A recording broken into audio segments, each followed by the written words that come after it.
কোন ছেলেটা বিয়ে করবে? খালি বিয়ে করতে চেয়ে নিলেই হয় না, নবী বলছেন বিয়ে কে করবে শুনেন।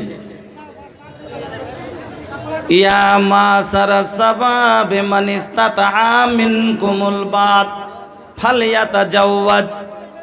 নবী বলছেন হে যুবকের দলেরা, ও যুবকেরা শোনো, যখন তুমি খাওয়ার পরার থাকার সব ব্যবস্থা দিতে পারবে, স্ত্রী যখন তোমার স্ত্রী রাখার মতো বাড়ি হবে, স্ত্রীকে স্ত্রীকে খাওয়া খেতে দেওয়ার মতো তোমার কাছে টাকা হবে, স্ত্রীকে মনের ভোগ মিটাবার মতো তোমার শরীরে শক্তি হবে, স্ত্রীর মোহর দিতে পারবে, স্ত্রীর সব দায়িত্ব তুমি বহন করতে পারবে, ফালইয়াতাজাওয়াজ, তখন তুমি বিয়ে করে নাও।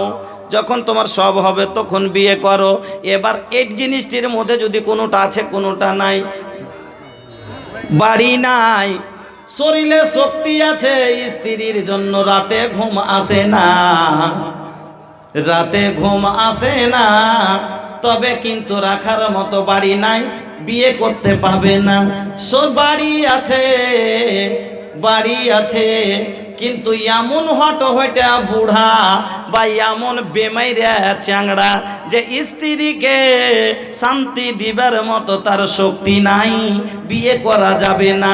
আমার বন্ধুরা এইরকম ভাবে, আমার বন্ধুরা ভালো করে শুনেন, নবী বললেন তোমার কাছে যখন সবটা হবে তখন আর দেরি করো না, তুমি বিয়ে করে নাও।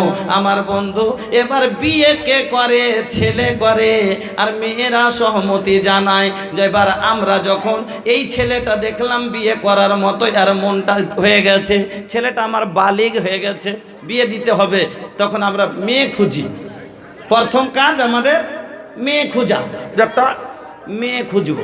তাহলে আমরা মেয়ে খুঁজি কিরকম? মেয়ে কিরকম দেখিছি? কেউ একটা ঠোর দিলে, এখন একটা ঘটক আছে আমাদের মধ্যে, ঘটক হয়, এই ঘটক আল্লাহু আকবার, কিছু গেলা নেক নিয়তের ঘটক ছিল এতদিন, এখন হয়েছে পাইকার ঘটক, 30,000 20,000 এতটিতে ফাইনাল হচ্ছে যে এতটি দিলে করে দেব কাজ। যুবক, তুমি যা করেছো একদিন এর মশল আল্লাহ তোমার কাছে নেবে। তোমার জন্য আজ ঘটক ধরতে হয়, 30,000 টাকা দালালকে দিতে হয়। আমার বন্ধুরা, তাহলে নবী বলছেন তোমরা যখন মেয়ে দেখবে, কিরকম মেয়ে দেখো? আজ মেয়ে দেখি আমরা কারা কারাজি। প্রথমে মেয়ে দেখতে কে যায়? বাবা যায়, বাবা যায়, তারপরে কাকা, মামা, দাদু, এই লোকগুলা যায়, এমনকি বাড়ির মহিলা যায়, ছেলেটাও যায়, ছেলেটার বন্ধু যায়, অনেকগুলো লোক বাড়ি মেয়ে দেখতে যায়। আচ্ছা বাবা, আল্লাহ পাকের নবী তো বলছেন যে তুমি ছেলেটাকে, কে দেখবে? মেয়েটা, ছেলেটা দেখবে। শুনেন হাদিস, এক সাহাবী আল্লাহর রসুলের কাছে এসে বলছেন, আল্লাহ রসুল, আমি আনসার বংশে বিয়ে করছি, আনসার খানদানে বিয়ে করছি। আল্লাহ রসুল বললেন তুমি কি মেয়েটাকে দেখেছো? তুমি মেয়েটাকে দেখেছো? আল্লাহ সাহাবী বলছেন না হুজুর, আমি দেখিনি। আল্লাহ রসুল বললেন তুমি মেয়েটাকে যাও দেখে এসো, নিজের চোখে দেখে এসো। কেন?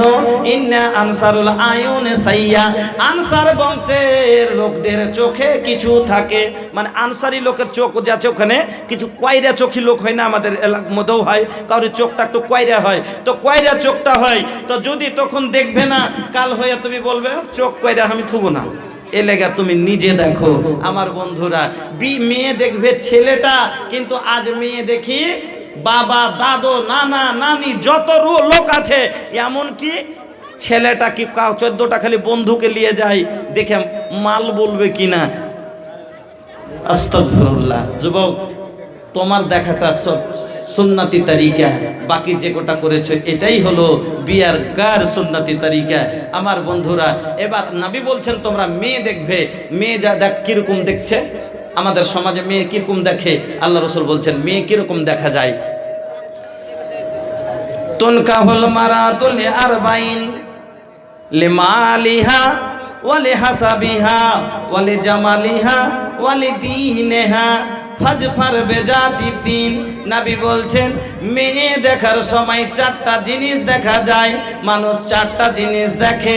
এক নম্বরে লে মালেহা, কিরকম মাল সম্পত্তি আছে, ওয়ালে হাসাবেহা, খানদান কেমন, ওয়ালে দিনেহা বা ওয়ালে জামালেহা, সুন্দরী কিনা, ওয়ালে দিনেহা, তার সে মেয়েটা দিনদার পরেজগার কিনা।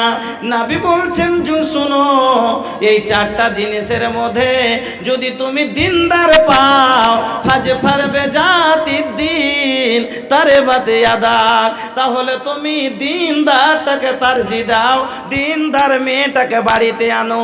কিন্তু আমরা মেয়ে যখন দেখি, এখানে বলি 1.25 লাখ, বলে ফাইনাল হলো না, ওখানে বলি 1.5 লাখ, বলে চললো না, ওখানে বলে 2.25 লাখ, একটু আগালো আর একটু আগে চলি দেখি আর একটা দেখবো, ওখানে যখন দেখলাম 2 লাখ, এবার কিন্তু বলে মোটামুটি হয়েছে, এর থেকে বেশি যদি হয় তাহলে আরো ভালো হয়।